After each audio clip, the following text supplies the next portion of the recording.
tema de hoje que a gente vai conversar, né? Porque isso não é nada mais, nada menos que uma conversa, é a formação do imaginário. Mari, você, maravilhosa, diga-me, Essa o pergunta que é já me imaginário? fizeram algumas vezes aqui no Instagram, sabia? Porque a gente fala formação do imaginário, mas as pessoas não pegam ali o conceito de imaginário, né?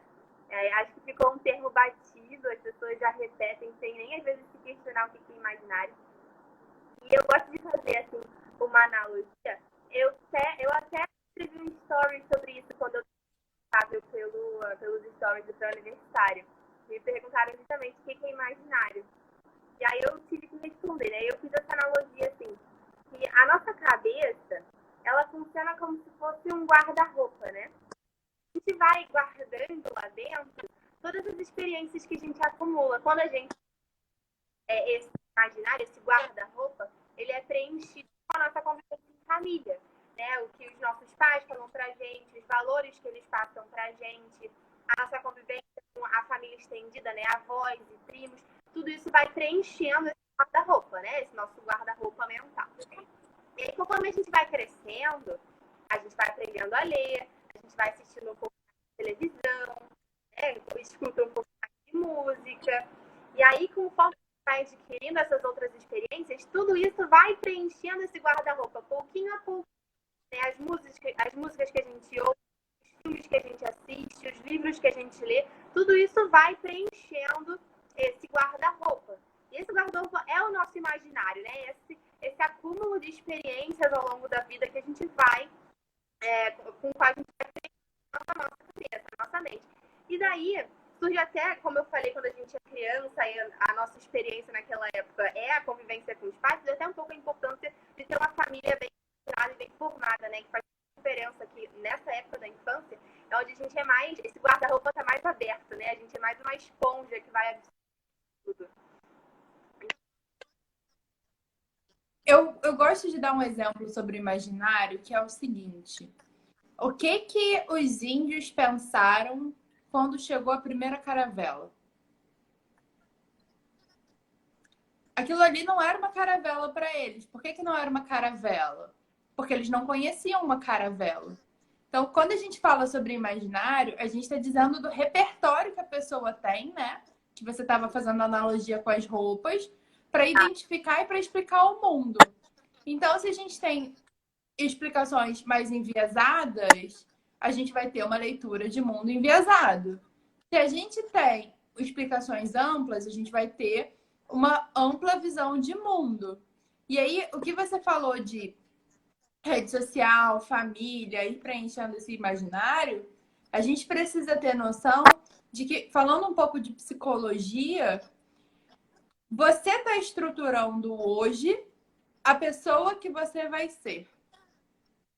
Então, você é hoje um conjunto de coisas que já passaram, um conjunto de traumas que já ficaram, um conjunto hoje de habilidades que estão no presente, e você que está definindo quais vão ser suas habilidades no futuro. E se você não formar esse imaginário, o que vai acontecer? Você vai se tornar uma pessoa de reações limitadas. Não, exatamente. Mas aí você falou sobre os conceitos de psicologia, né? E você acha que a terapia, a psicologia ajuda um pouco nessa formação do imaginário, na aquisição de um imaginário bem formado? Mari, eu acho que depende de como a terapia é conduzida. Na verdade, como tudo é conduzido. Porque se você for trabalhar com uma pessoa, se a pessoa que você vai chamar para trabalhar com a sua cabeça não for uma pessoa que tem essa visão da importância de você ter na sua vida repertórios, não vai ser uma pessoa que vai trabalhar isso com você. Quando a gente fala um professor forma imaginário, forma. Terapia forma imaginário, forma. O que entra nisso? Entra tudo que você está vivendo. Então, assim, se, por exemplo, a gente está lidando com um adolescente que vai fazer vestibular e ele não conhece as profissões, ele vai escolher dentro do que ele conhece. E aí a orientação vocacional dele vai ficar enviesada. Porque pode ser que ele tenha talentos e dons para outras coisas. Então, assim, a Mariana, por exemplo, vou pegar a vida dela de exemplo. A Mariana, quando estava no terceiro ano, ela jurava que tinha que ser advogada. Por quê? Porque criaram na cabeça dela que advogado, médico e engenheiro ganha dinheiro e tem uma vida bem sucedida. Você conversava 10 minutos com a Mariana, você via que Eu ela não tinha nada de advogada. Nunca tive. E aí, assim, o professor Felipe falou que se tenta formar o imaginário em sala de aula na medida que a grade permite. Sim, só que ao mesmo tempo, não é só dever do professor, é um dever do ser humano. E voltando à tua pergunta sobre terapia, se você fosse fazer terapia ali na adolescência, qual seria o dever do psicólogo? Não era só trabalhar no que você gosta, mas era abrir sua cabeça não para cair o que tem dentro, desconstruindo a tua cabeça, mas é abrir a sua cabeça no sentido de enchê-la de coisas boas para você perceber para onde apontava seus talentos. Sim. E aí a gente vê, assim, no caso concreto da Mari, para onde aponta os talentos dela. Ela é uma pessoa criativa, ela é uma pessoa didática, ela é uma pessoa que gosta de escrever, ela tem tudo a ver com ser professora. E é engraçado que a minha mãe é professora, né? Eu sempre falo isso nas minhas lives, professora.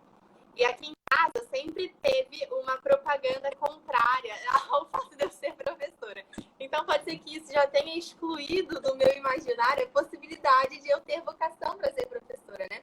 Porque já era algo bloqueado. Não, minha mãe é professora, ela sempre falou, você não tem que ser professora, não. Você tem que ser alguma coisa melhor, né? Advogada, médica, engenheira. E engenharia não gostava de matemática e física, excluí. Medicina não gostava de biologia, excluí. Né? Eu gostava de ler, gostava de escrever, falei, vamos para direito. Mas realmente foi uma influência, né, desse bloqueio de uma possibilidade do imaginário. Engraçado isso que você falou, que realmente faz muito sentido. E aí, assim, hoje do outro lado, né? Porque hoje você não tá mais do lado da aluna. Teu imaginário Com certeza, continua em formação porque você não morreu. Mas no sentido de que hoje você tem convicções fortes. Então, hoje você já é uma mulher formada no sentido de que você já tem convicções. O que você sente quando você está em sala de aula e você olha a formação dos seus alunos? Você sente algum tipo de manipulação, algum tipo de direcionamento, tanto pela grade curricular, quanto pelas próprias coordenações, direções? Então, como é que tá aí? É complicado falar isso, mas realmente as coisas são um pouco enviesadas, né? Isso não só agora porque eu trabalho com isso, mas desde a minha época de aluna. Eu mesma na escola bati muita boca com o professor, porque desde a escola eu vinha me formando no catolicismo, né? Eu cresci em família católica, então a gente tinha muito essa discussão sobre valores, sobre moral, né? Sobre defender o que a gente acredita. Então, quando eu vi isso na escola, né? De professor me confrontando com coisas que eram imorais e contra a minha fé e contra as minhas convicções, eu bati muita boca na escola, porque realmente tem uma tentativa ali de manipulação. Mas essa manipulação, amiga, parte muito porque desde a infância, esses alunos, essas pessoas que frequentam a escola, não têm essa formação do imaginário desde a base, né? A gente estava conversando sobre a importância dos pais e da família bem estruturada, porque é aí que a criança começa a realmente formar o imaginário dela dentro do seio familiar. E é muito importante a participação da família nisso, porque quando isso não acontece, a criança vai crescendo e vai crescendo e vai crescendo sem nenhuma experiência pessoal com aquilo que é belo, bom e verdadeiro, né? Que está presente nas artes, na literatura, não só na literatura, mas nas artes no geral, na música, no ar livre, né? Nas paisagens. E isso tudo causa na gente uma experiência muito forte. e faz com que a gente vá formando o nosso imaginário para o bem, pouco a pouco, né? E aí, as pessoas esquecem um pouco que a construção até da fé, ela depende do raciocínio lógico. Outro dia eu estava respondendo uma caixinha sobre isso. Que a fé é você acreditar a partir de uma experiência com a verdade. Porque o belo, o bom e o verdadeiro, a beleza, a bondade e a verdade, elas apontam para uma direção só. E a partir do encontro com a verdade é que você ganha a condição, por exemplo, de sustentar a fé. Você só acredita que o micro-ondas esquenta a sua comida porque você já experimentou isso. Então é muito menos sobre como as coisas funcionam e mais sobre o que você está experimentando. E isso entra no que você estava falando no imaginário, em relação a o que você está experimentando. Você está experimentando a beleza? Você está experimentando a verdade? Você está isso lendo? é muito importante, amiga. E aí entra num gancho, num termo grego, né? Do que os gregos chamavam isso? Chamava apeirocalia. Não sei se você já ouviu essa palavra. Mas eu não sei se eu tô pronunciando certo, porque eu não sei grego, gente. Não. Me perdoem. Alguém que sabe grego pode me corrigir. Eu não sei o que aconteceu, mas eu não tô conseguindo ver os comentários. Não sei se o pessoal tá falando uma coisa. Então, Não, ninguém sabe grego, Mari. porque o termo é assim, apeirocalia. E eles chamam isso justamente as pessoas que foram privadas de uma experiência pessoal com o que é belo, com o que é bom, com o que é verdadeiro. É a falta de experiência com as coisas belas. A apeirocalia é a falta de experiência com as coisas belas. E essas pessoas, né, que foram privadas de contemplar o belo, elas não conseguiam participar do mundo intelectual, né? Não que todo mundo tenha vocação para ser intelectual, mas hoje em dia a gente é exigido de um certo estudo mínimo, né? Óbvio, para entrar na faculdade, para a gente seguir uma carreira. Aqui a gente vai fazer um curso pré-universitário, isso é parte de uma vida intelectual, né? Mas a pessoa que não teve experiência com o que é belo, com o que é bom verdadeiro, não conseguia participar dessas conversas com os sábios, não conseguia tomar parte dessa vida intelectual, porque eles não tinham condições. Sabe? Era uma pessoa que ficava ali constantemente presa, né?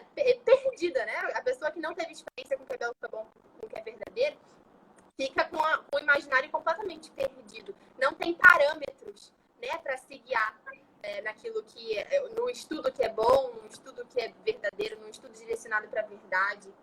Então, eles não... Então, um bom teste para você ver se você está com a peirocalia é você avaliar o quanto você muda de opinião Sim. de acordo com quem você conversa.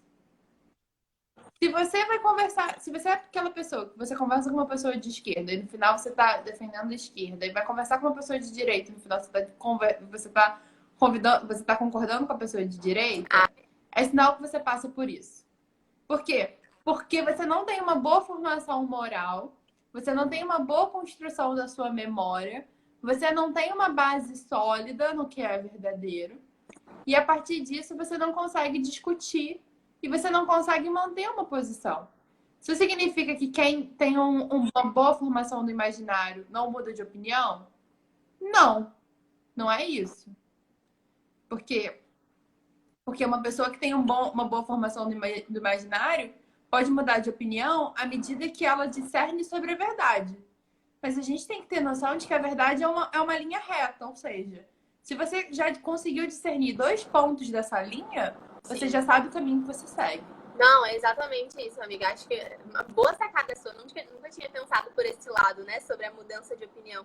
Porque realmente a pessoa que não tem esses parâmetros fica sempre deslizando, né? Como se fosse um cego tateando ali, tentando achar o caminho certo a seguir. E aí ele vai de buraco em buraco até achar o caminho certo. Mas é muito mais fácil se você já cresceu dentro de um ambiente que te favorece, né, a ter esses parâmetros do que é verdade, do que é beleza, né, do que é bondade. E aí, nisso tudo, a literatura tem um grande papel, porque a pessoa que não tem um certo domínio da linguagem, né, e não tem uma certa experiência com boas obras literárias, né, que não têm ali um imaginário bem formado. Não digo só na literatura, porque hoje em dia as pessoas veem muito mais filmes, escutam mais música do que leem livros, né? Mas a literatura é essencial nesse papel. Mas um bom domínio da linguagem é condição, assim, condição prévia para todos os outros estudos, né? Para todas as outras artes, para todos os outros âmbitos da nossa vida. Porque é por meio dessa formação do imaginário, por meio da literatura, ou enfim, das outras coisas que formam o nosso imaginário para o bem, é por meio disso que a gente vai conseguindo olhar bem para a realidade, né? Serve como se fosse uma lente para que a gente enxergue melhor a realidade. E a literatura, eu ponho aí um asterisco de mais importante, porque ela trabalha com a linguagem, né? E o nome da live, como a gente tinha colocado, era Linguagem e Formação do Imaginário. E a linguagem tem um papel muito importante nisso. A literatura acaba sendo mais importante porque ela trabalha com o âmbito da linguagem, né? E aí, a linguagem é essencial nessa questão de enxergar a realidade, porque quando a gente está lendo uma boa obra de literatura, ela está nomeando para a gente os acontecimentos, os sentimentos, as experiências. Exato. Uma obra de literatura, uma boa obra de literatura, nomeia para você o que as pessoas estão passando, o que as pessoas estão sentindo. E isso faz com que...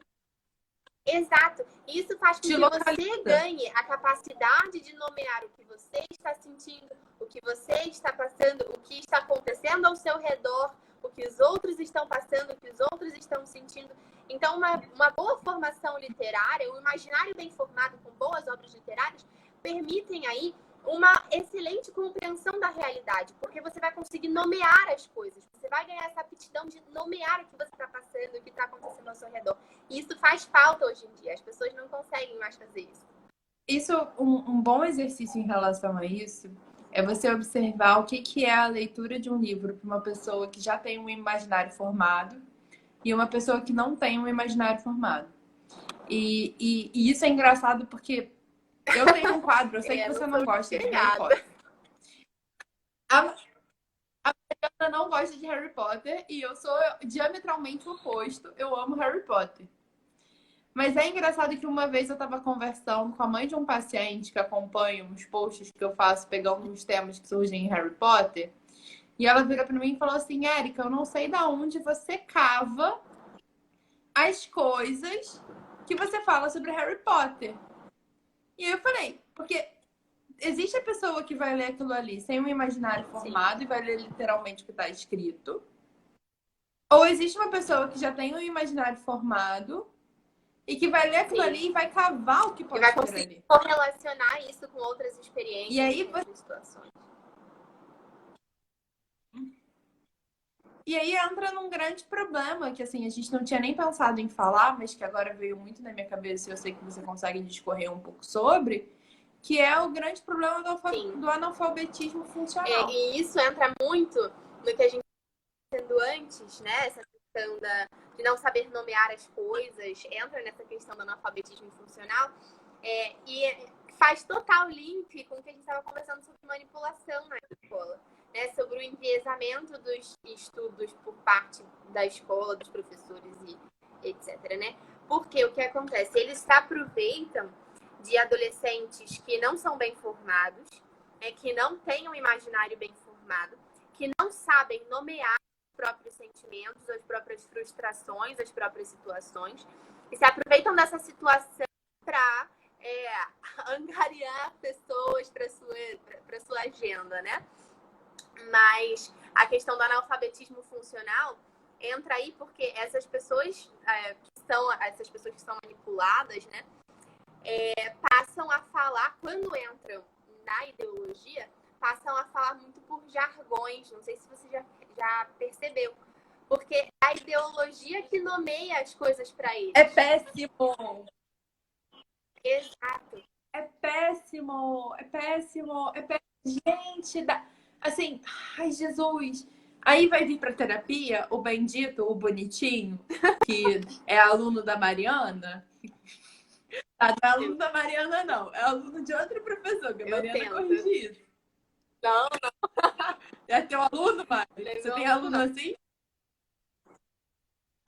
Aí o Bentinho vai pra terapia, aí começa a falar essas coisas. E aí, qual é a terapia dele? É como é que eu sou oprimido, é como é que os meus pais não me entendem, é como é que os meus pais estão errados, como é que os meus pais são burros, não entendem a realidade. E aí, tia Érica tem que mandar o quê? Tem que mandar a pessoa ler. A terapia acaba sendo, né, a própria leitura. Não, eu sei. Juro pra você. Exatamente assim. Essas pessoas que não têm esse imaginário bem formado, não conseguem nomear as próprias frustrações, não conseguem nomear a própria realidade, o que acontece? A ideologia absorve essas pessoas, né, e fala, você não precisa nomear, não. Eu nomeio por você. Isso que você está passando é opressão. E aí você vai pensar, né? Ninguém nem se questiona o significado de opressão. Ninguém sabe o que significa opressão. Mas eles falam, a ideologia fala, não, isso aqui é opressão. Eu nomeio pra você, isso é opressão. Ah, isso aqui que você tá vendo, isso aqui é fascismo. Não precisa questionar o que é fascismo. Eu nomeio pra você o que é fascismo, né? Então a ideologia faz esse papel da formação do imaginário de uma pessoa que não foi bem formada. Porque quem foi bem formado já vai ter se deparado com situações de opressão em livros, com situação de autoritarismo em livros. A gente tem até esse assunto aí no 1984, que eu estava conversando sobre isso mais cedo nos stories, para a UERJ, que vai ser o livro da UERJ. Tá com ele aí? Não tá aqui, tá no meu quarto. Tá no meu quarto. Então, esse é um livro que eu É o livro da UERJ desse ano. É o livro da UERJ. E aí, a pessoa que não tem o imaginário bem formado por uma boa literatura que te ajude a nomear as coisas, né, vai sempre ceder para nomenclatura.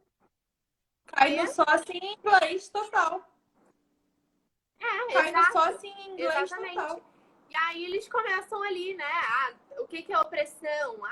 A ideologia me diz que opressão é isso, mas eles nunca viram um exemplo claro de opressão acontecendo na literatura para saber nomear o que é opressão, né? Assim, não estou dizendo que o pessoal que é desses movimentos sociais não sabem o que é opressão ou que ninguém nunca passou por opressão, dizer, né? Eu tô dizendo. Eu tô dizendo que eles não sabem, não. Você não sabe o que é opressão porque você é branca e não sei o que, não sei o que lá. Complicado, né? Mas não é por eu ser branca que eu nunca tenho experienciado isso dentro da literatura, né? Essa questão...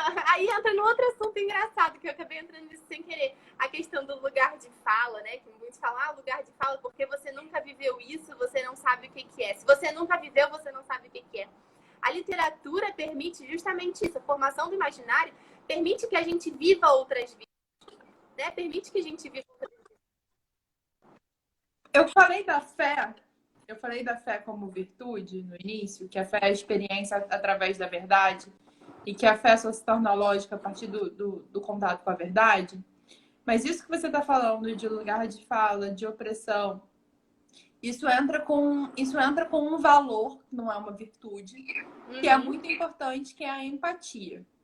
Então, essa história de lugar de fala, ela corta a ideia de empatia, que é um valor cristão. E qual é a importância da empatia em relação com a formação do imaginário, com isso que você estava falando? Porque a empatia nasce a partir da experiência do outro. E por que a literatura é mais importante que o cinema? Aí vocês podem me tacar pedra, mas ela é. Gente, eu falo a verdade. De vez em quando eu solto umas frases muito diretas, vocês se acostumam. Mas a Érica fala a verdade. Então, a literatura é mais importante do que o cinema. Por quê, Érica? Porque a literatura não tem imagem. Quem preenche as imagens da literatura é você. E se é você que preenche as imagens, para mim não vai importar se a Capitu é branca, preta, amarela, vermelha, mas a experiência dela, a forma que ela constrói o ciúme no Bentinho, a forma que ela constrói uma imagem feminina que seduz, que coloca de uma certa forma, que tira ele do eixo, que tem um poder que não é um poder ativo. Capitu não precisa virar para Bentinho e mandar Bentinho fazer. Capitu deixa Bentinho achar que ele quer o que ela quer. E aí, se você tem um imaginário mal formado, você acha que a forma da mulher se colocar tem que ser igual a do homem. E aí você vem com essa história de lugar de fala, você vem com essa história de opressão, você vem com essa história de que, não, você tá me oprimindo porque eu sou mulher. Não. Você não está Exato. sabendo ser mulher porque você não lê. Isso é muito verdade. Não, e é muito bom isso, né? Essa questão do lugar de fala. Eu nem tinha planejado falar sobre isso, na verdade. Eu tinha outras coisas aqui no meu planejamento. E a gente esbarrou nesse assunto super importante, né? Super em alta. Mas uma coisa assim, Érica, falando sobre a sua área dentro do pré-universitário, né? A escolha da profissão, a escolha da vocação. Você acha que o imaginário influencia na hora da gente escolher ali a nossa profissão, se a gente... ou a questão do ser um bom profissional, né? Um bom profissional é um profissional com imaginário bem formado. O que você acha sobre essa questão do exercício profissional, da vocação e a formação do imaginário? Bom, se você não tem um imaginário bem formado, você vai sofrer com questões que não são suas. Começa por aí. Porque você vai viver a vida ditada por uma agenda. Você vai ver suas emoções e seus sentimentos conforme aquela agenda manda. E as suas questões vão caber todas na agenda.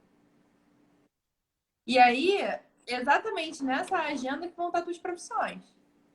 E vai estar teu exercício profissional. Então, por exemplo, vou pegar uma profissão que vocês talvez não pensem assim. Mas um engenheiro que tenha um imaginário bem formado.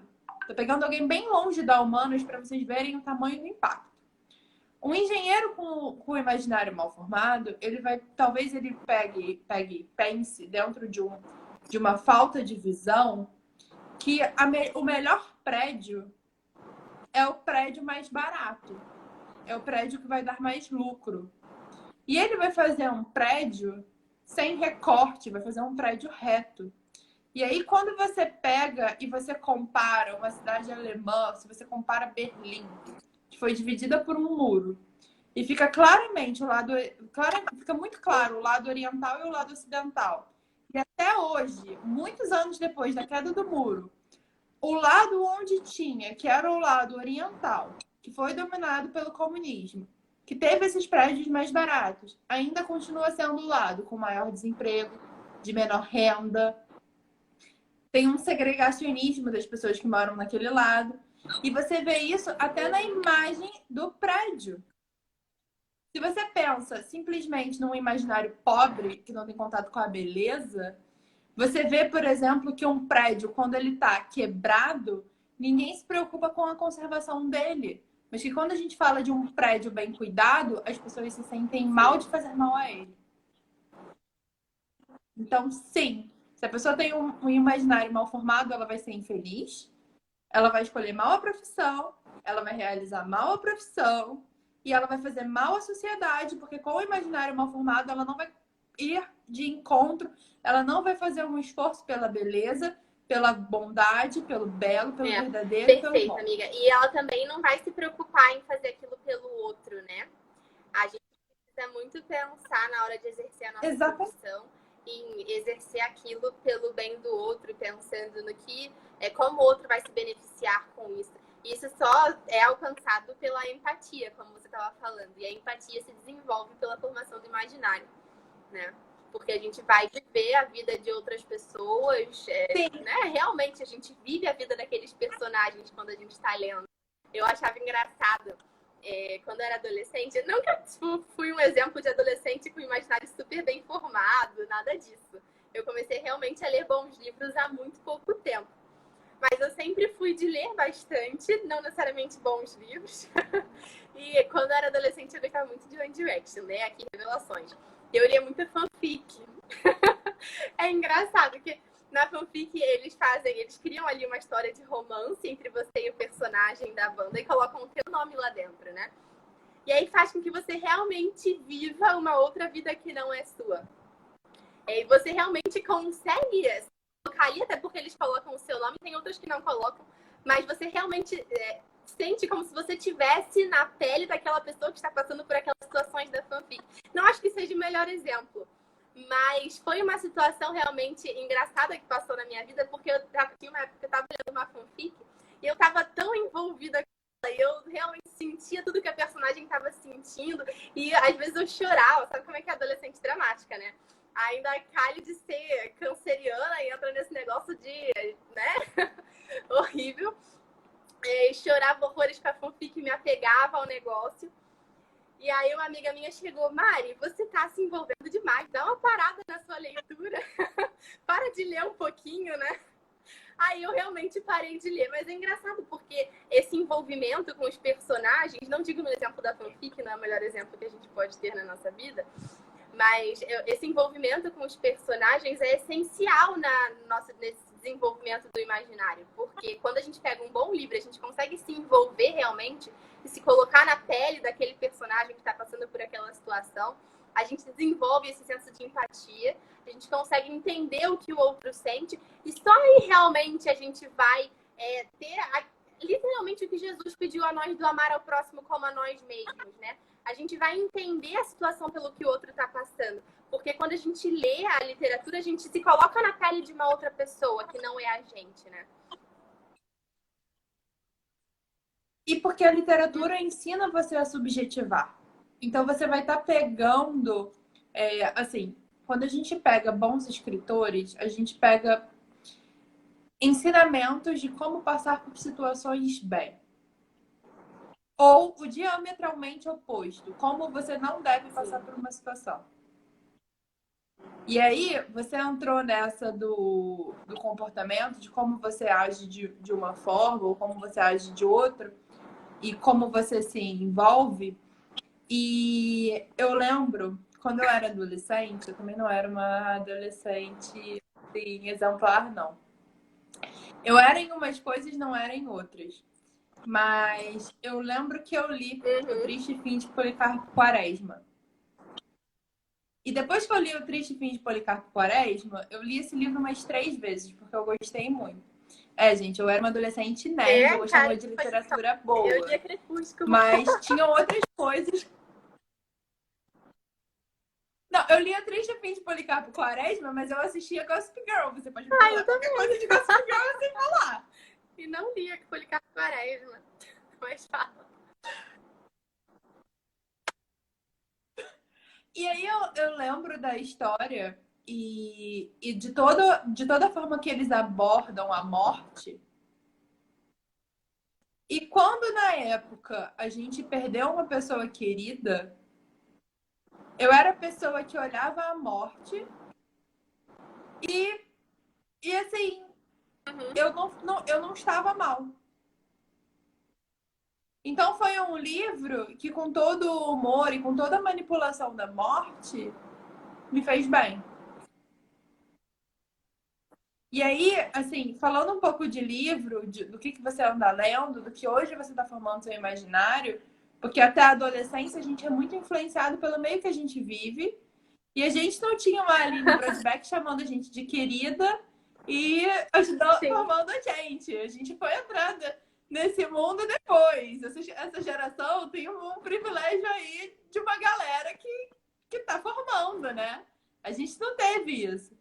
Mas hoje, quais seriam os livros que você indicaria para os adolescentes eu acho lerem, que Mari? eu iria, assim, pelos clássicos mesmo, sabe? Não tem outra coisa que seja uma bússola moral melhor do que os clássicos da literatura. Eu digo principalmente os clássicos universais, porque os clássicos nacionais são importantes, importantíssimos, principalmente para a nossa formação da linguagem, né? Para que a gente aprenda essa aptidão a nomear as coisas. Isso a gente desenvolve por meio do aprendizado da nossa própria língua e isso por meio da leitura de literatura da nossa própria língua.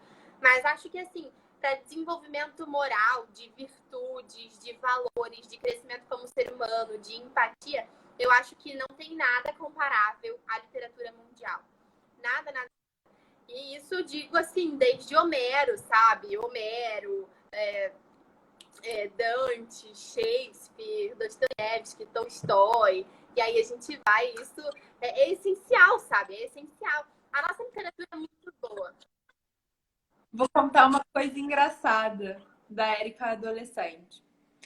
Eu ainda não era católica, eu estava longe de conhecer o Felipe, eu tinha uns 17 anos. Eu tinha terminado de ler Crime e Castigo e O Jogador. porque eu gostava dessas coisas.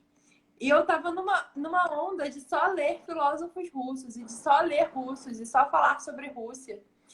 E aí eu saí com um rapaz, e quando eu vi que o imaginário dele era muito pobre, eu comecei a falar sobre isso e ele me deixou boiando. Gente, que isso! Mas é complicado, né? Quando a pessoa não tem ali a mesma experiência de vida que a gente, o mesmo pensamento. É complicado. Então, gente, quando vocês quiserem conquistar uma menina, vocês fazem o quê? Vocês têm que Não, ler com certeza. filósofos E não só russos. filósofos russos, né? Mas é importante ler literatura para ser interessante. Tá achando o quê? Que aí você começa a conversar com a pessoa, não vai ter o que conversar. Vai falar o quê de Big Brother? Não tem como, né?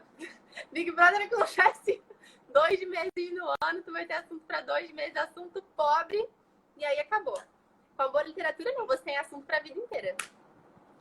Não, e assunto pobre que não vai te formar em valores, com ninguém ali bem intencionado, com uma pessoa Exato. querendo passar por cima da outra. Assim, não é nem... Cara, você quer ver uma pessoa passando por cima da outra? Você vai ler o quê? É. Vai ler Grécia. Mitologia Vai ler grega tem mitologia. muita. Pronto, tem um monte de gente. Eu não... A Ilíada é só isso. A história da Ilíada, amiga, não sei se... Não é de conhecimento geral, assim. As pessoas acham que a Ilíada conta a história da Guerra de Troia como um todo, né? Muita gente nem sabe o contexto da Ilíada, mas acham que fala da Guerra de Troia. E aí, isso. A história da Ilíada, só em questão de curiosidade, é só a raiva de Aquiles porque Agamenon roubou a escrava dele. Agamenon roubou a escrava de Aquiles. E aí Aquiles ficou com raiva. Aquiles é muito colérico, né? Ele ficou super com raiva e falou... E aí ele falou, você roubou minha escrava, então eu vou sair da guerra. Aí pronto. Aí ele saiu da guerra. A história da Ilíada é só como tudo começou a dar errado a partir do momento em que um tentou... Um foi egocêntrico demais, no caso...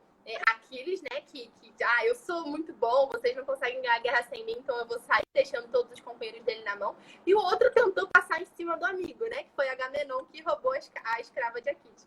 Então a Ilíada é só sobre isso, né, um tentando passar por cima do outro, um querendo ser melhor que o outro. Assim. E aí a posição... E aí... Vai, termina. Heitor, né, que é um herói que não tinha nada a ver com o contexto da guerra. Ele foi convocado ali de supetão, porque quem causou toda a guerra foi o irmão dele, ele não tinha nem obrigação de estar ali, mas é ele quem se doa 100% para salvar a cidade, salvar a esposa, o filho, mulheres de Troia que ficaram em casa, sabe? Você vê realmente uma doação ali de Heitor para o povo dele, para a cidade dele. E uma doação assim, ele não precisava daquilo, ele simplesmente poderia falar, não, eu não tenho nada a ver com essa guerra, te vira aí. Né? Ele realmente se doa por aquilo. E aí são exemplos aí de vícios e virtudes que a gente tem na literatura, que a gente vai adquirindo, né? É só em questão de... E aí você... Mas se você para e pensa, por exemplo, uma situação que todo adolescente passa, que é a minha amiga tá gostando do rapaz que eu gosto. Ou então, eu e o meu amigo queremos a mesma menina. Ou então tem uma bolsa, a gente tá brigando pela bolsa. Uhum. Isso mostra muito da gente. Isso mostra, por exemplo, os tipos, como a personalidade, como a formação moral do outro, fica evidente a diferença na mesma situação. A mesma pessoa, pessoas diferentes na mesma situação têm reações diametralmente opostas dependendo do tipo de personalidade que elas têm. E aí, na literatura, é quando você tem a experiência de se colocar no lugar dessa pessoa, que é outra, com outra personalidade, e ficar até com raiva do protagonista. E falar assim, nunca na minha vida eu ia me comportar que nem fulano. Nunca. Mas é daí que surge a empatia, né? A gente fala, eu nunca agiria assim, mas eu sei por que ela tá fazendo isso. Né? Eu entendi o raciocínio dela ao tomar essa atitude. Né? E aí que a gente desenvolve a empatia. E uma coisa muito interessante, amiga, que a gente tinha conversado sobre comentar, né? É como é que a gente vai desenvolver essa bússola moral entrando na faculdade? Entrando na faculdade, como é que a gente vai construir os nossos valores? Como é que a gente vai saber o que é certo e é errado, o que é moral, o que não é moral? E como é que a formação do imaginário tem parte nisso? Porque o que acontece, eu vejo muito isso, agora uma crítica, a gente criticou tanto a ideologia da esquerda, né? Agora uma crítica à nossa própria bolha católica. Eu vejo que tem muita gente que fica se pautando ali muito na teoria, que quer ler muito livro de teologia moral, que quer ficar falando sobre a vida dos santos e só ler...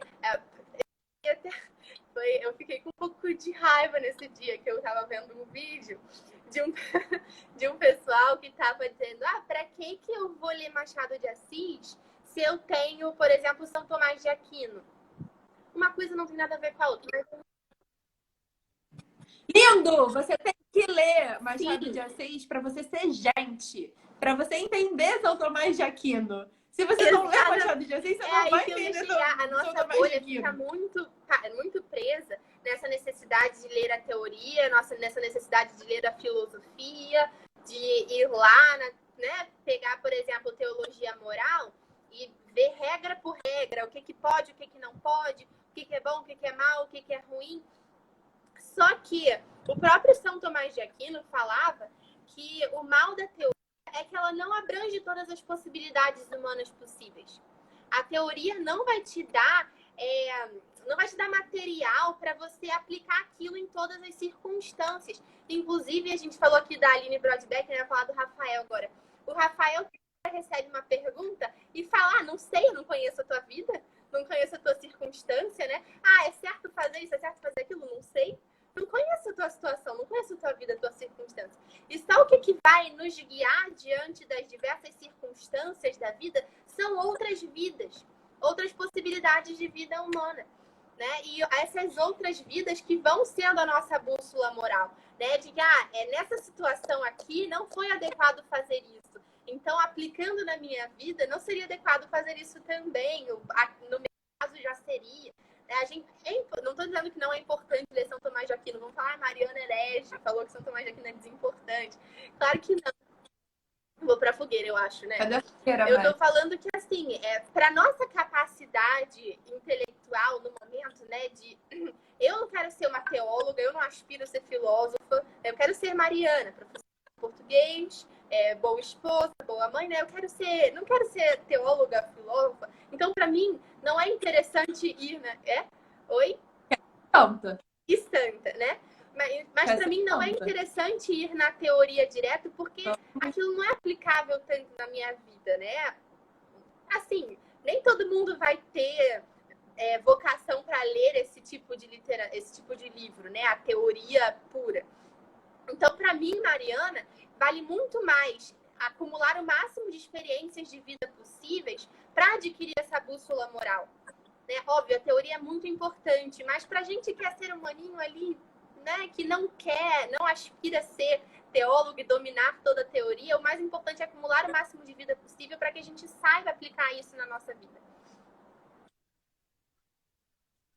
Mas se você também quer ser um super, hiper, mega teórico, você precisa de literatura, porque essa teoria tem que se aplicar a um ser humano real.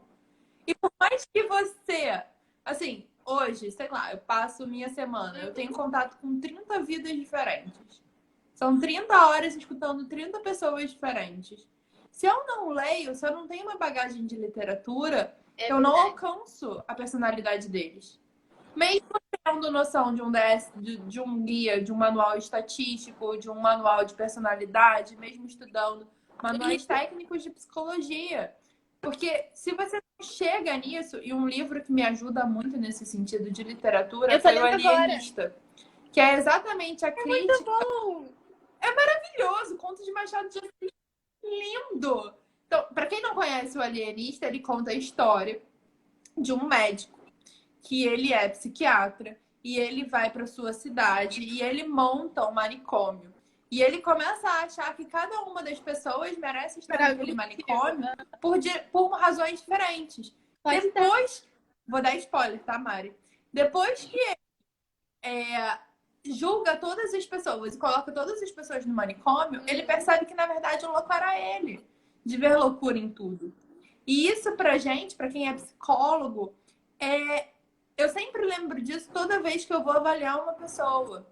Porque existem singularidades do gênero humano que a gente não pode colocar dentro da loucura. Que a gente não pode colocar como um traço a ser curado. Mas que é parte da personalidade da pessoa. Então, assim, aquela grande crítica que as pessoas fazem, não, o psicólogo acha que todo mundo é maluco, o psicólogo é maluco, você pode experimentar isso de uma outra forma lendo Machado de Assis. Não, exatamente. Esse livro é muito bom, né? Eu tô gostando muito. Eu já tô no finalzinho, porque é muito... Eu tenho trabalhado bastante nos últimos dias, eu leio nos meus intervalos.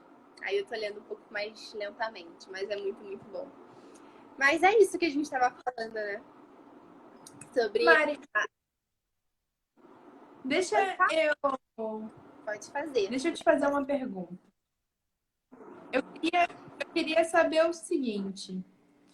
Depois que eles estiverem na faculdade, que eles já vão estar sendo influenciados por várias pessoas, como é que eles vão escolher esses livros? Assim, você deu clássico, mas o que é clássico? Como é que a gente define um livro clássico? Como é que eles escolhem essas influências?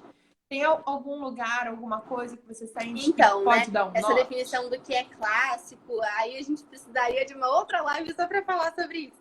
Mas, sintetizando, clássico é todo aquele livro em que a história é tão importante que ela perpassa a barreira do tempo.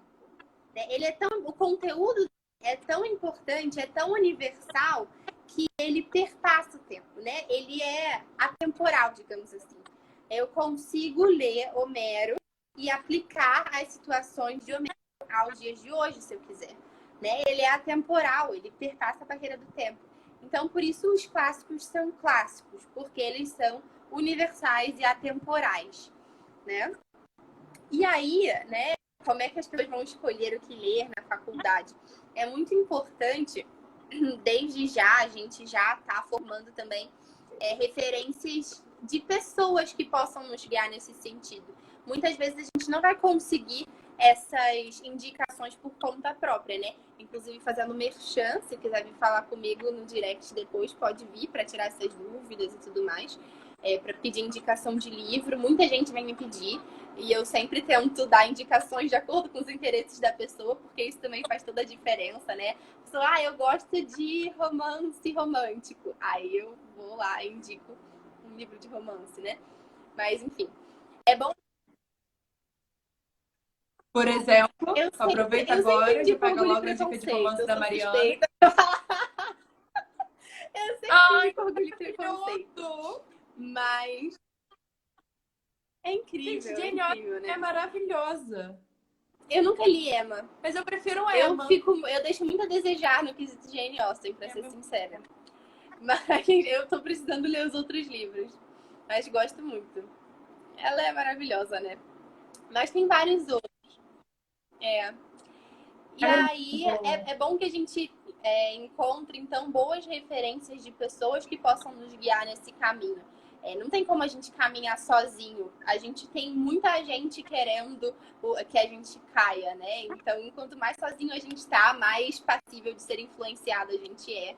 Quanto menos referências em pessoas a gente tem, mais chance da gente encontrar a referência acidentalmente na pessoa errada. Né? Porque, querendo ou não, o ser humano ele tá sempre procurando alguém em que se espelhar, alguém que a gente, né, que a gente se inspire, se inspire mesmo, né? A gente sempre buscando referências. E aí essas boas referências vão poder nos ajudar nessa época de faculdade. Eu acho que o que me ajudou muito, né, como adolescente, como pessoa passando pela faculdade, como universitária, foi ter boas referências de amizade, boas referências aqui, não necessariamente de amizade, mas de pessoas em que eu me inspiro. Por exemplo, eu gosto muito do Rafael Brodbeck, do Italo Marcilli. São pessoas que realmente têm um modelo de vida que nos inspira a ser melhor, né? E aí as indicações dessas pessoas vão nos formando também. Um outro livro muito interessante, assim, curioso também, para caso alguém queira buscar indicações de bons livros que vão nos ajudar na nossa formação como católicos, é um livro que eu estava lendo recentemente, indiquei nos meus stories há pouquíssimo tempo também. É Literatura, o que todo católico deve saber, ou o que todo católico deve ler. É algo assim, da Edições Cristo Rei. É um livro muito, muito bom. Eu não esperava que fosse ser tão bom. Eu pensei que fosse ser só um resumo ali de algumas obras literárias, contextualizando para o público católico. Mas ele traz reflexões absurdas, reflexões muito, muito boas. Ele vai assim, desde Homero, aí vai para Homero, a tragédia grega com Sófocles, depois ele vai para Dante, e aí depois ele vai para Shakespeare, e aí ele chega até Tolstói não, Tolkien, C.S. Lewis, Bernanos, que também é um autor francês católico, que as pessoas não falam tanto, mas ele escreveu o Diálogo das Carmelitas, sobre o massacre das Carmelitas na Revolução Francesa, muito bom. E Nossa. procura. Esse eu ele não tem li. uns livros muito bons. Eu ainda não li Bernanos, mas o Vitor leu Diário de um Pároco de Aldeia. Esse título sobre né, porque é meio famosinho.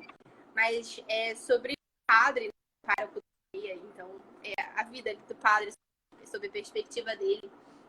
E o Vitor disse que ele é bem santo, né? Então é como se a gente estivesse colocando ali, se colocando na pele de um homem que seria santo. É bem interessante esse livro. Então, esse livro de literatura que todo católico deve saber nos dá uma boa noção do que a gente pode ler, né? Da onde a gente pode começar. Eu achei muito interessante.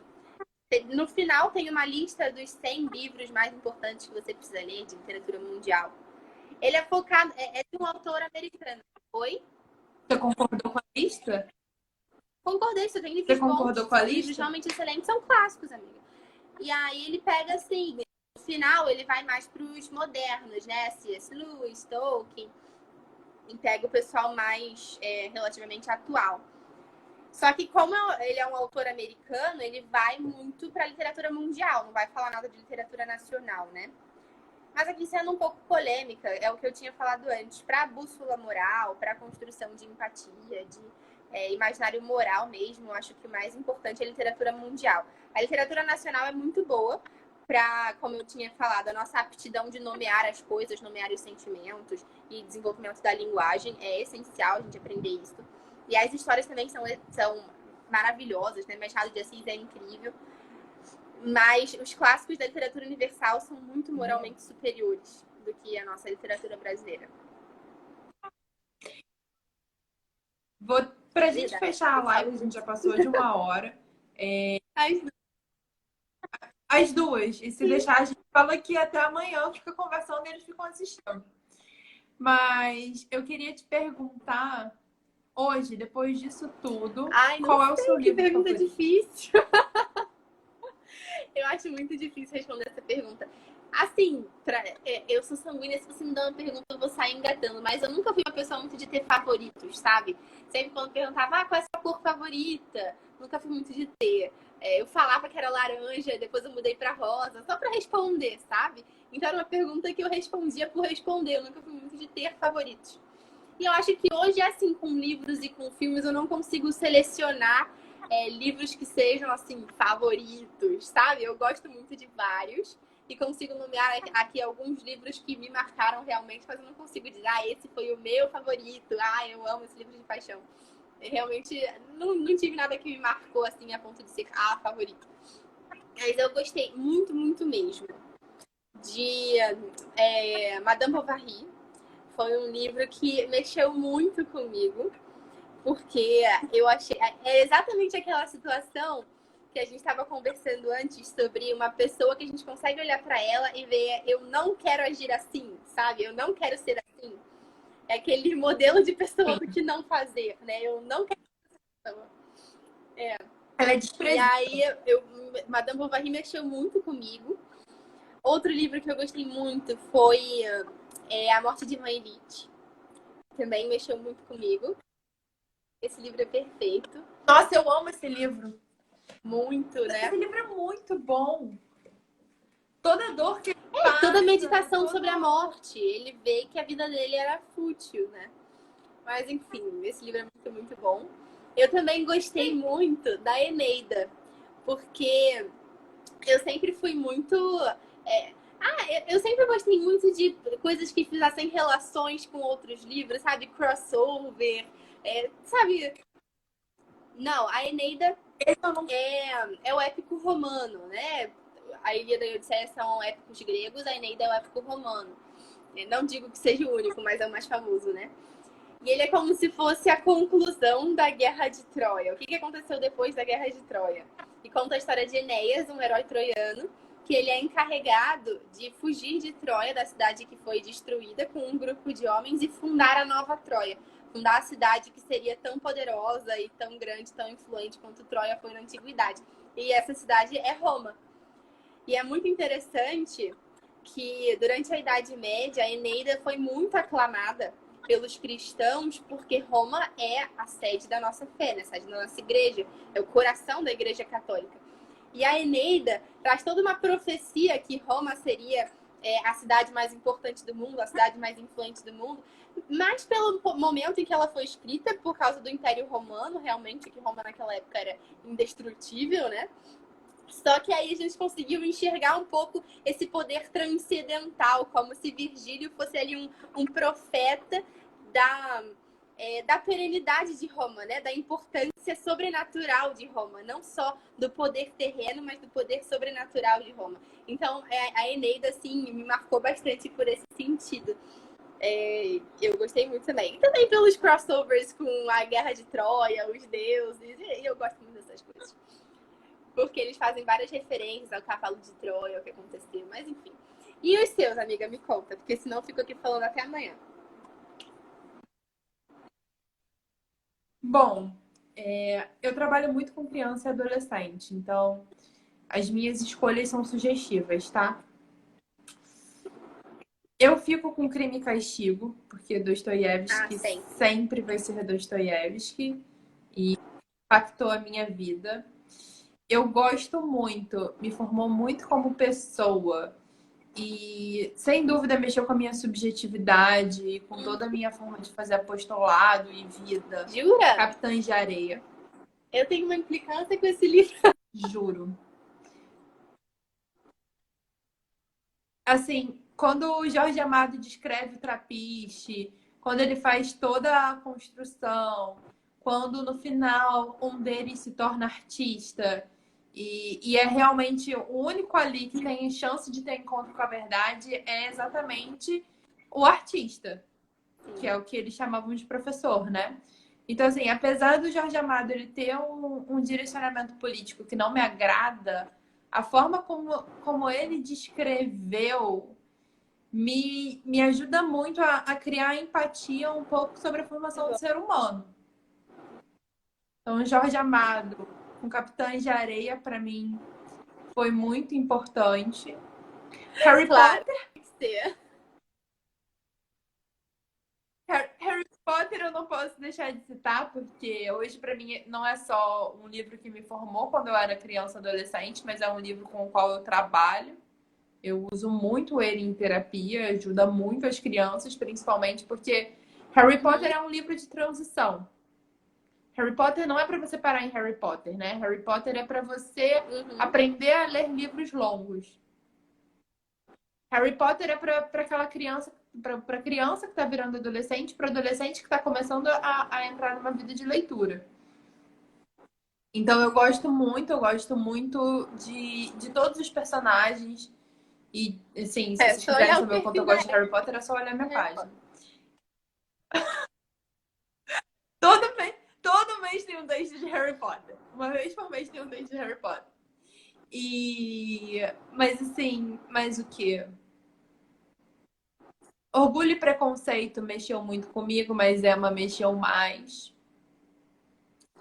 E se eu fosse escolher um livro, se eu tivesse que hoje pegar um livro, ficar com um livro só, ler e reler o mesmo livro e ser um livro de literatura e ficar nele, seria O Pequeno Príncipe. Por quê? porque é um livro de filosofia muito bem escrito, porque eu gosto muito do Antoine Saint-Exupéry. Quem gosta do Pequeno Príncipe pode ler Piloto de Guerra, que é um livro que ele escreveu Nunca li também e é fantástico. Eu nunca li Piloto de Guerra. Pra quem gosta do Pequeno é muito bom. E se confunde com a história de vida do autor, o que eu acho bem legal. Então, eu acho que são esses, assim. Você vê que eu e a Mariana tem coisa que ela leu e eu não li, tem coisa que eu li e ela não leu. Mas que a gente cruza. E que a gente cruza em muita coisa, né? A gente não vai ler os mesmos livros que todo mundo, né? Mas acaba que o conteúdo dos bons livros é tão universal. Essas conversas e relacionar um livro com outro livro, um que você leu e eu não li, o que eu li que você não leu. A gente vai conseguindo conversar porque o é universal, né? E a gente aplica na nossa vida, na realidade, no cotidiano. Bom, eu quero te agradecer pela live. Assim, eu quero voltar alguns anos. Mentira! Eu amo meu momento presente, mas eu queria ter sido adolescente com você, professora. Ah, não, que isso. Eu que queria ser sua aluna da faculdade de psicologia. Mesmo que eu não saiba nada de psicologia, seria muito bom. Sei que você... Eu digo que eu vou converter eles. Eu digo que eu vou converter eles, que eu tô uma prova tão difícil que eles vão ter que rezar. Ótimo meio de conversão. Eu acho perfeito. Não, claro que Nem não. um pouco incisiva ela. Claro que não. Mas, amiga, foi muito bom. A gente agradece a gente agradece a eles, né? Sim. Ao pessoal que assistiu. Eu fico muito feliz que as pessoas tenham assistido. Espero que tenham gostado, né, dessa troca de experiências, troca, né, de visões sobre a literatura, a formação do imaginário. E que isso tenha impactado vocês de alguma forma. E a gente chama, né, para se tornarem alunos do pré-vestibular São José de Cupertino, entrarem no grupo do Telegram, que tem conteúdo exclusivo. Mandar para quem você conhece, que é aluno de ensino médio, porque vai ser uma diferença muito grande você fazer um cursinho que a Mari Souto é professora. E a Erika ajudando com só isso já vende. Vocacional. Perfeito, né? Imagina. Não vai ter ninguém com crise vocacional. Vai sair Exatamente, já vai saber o que vai fazer, aonde vai fazer, quando vai fazer. Perfeito. Mas eu queria avisar também que o nosso curso vai ser lançado dia 1º de março. Pediram para avisar aqui, avisos especiais, que vai ser lançado no dia 1º de março. Então, faltam exatamente 10 dias. E o período de inscrições deve ser algo limitado. Então, eu espero que vocês corram para se inscrever, porque vai acabar rápido. É uma coisa que tem muita demanda, né? Um pré-vestibular que seja realmente católico, que tenha bons professores e que tenha uma boa formação, não só intelectual, mas também humana.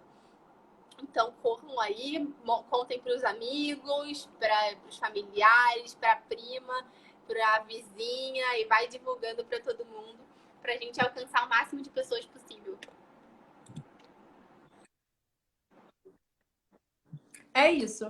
Mari, muito obrigada. Até a próxima.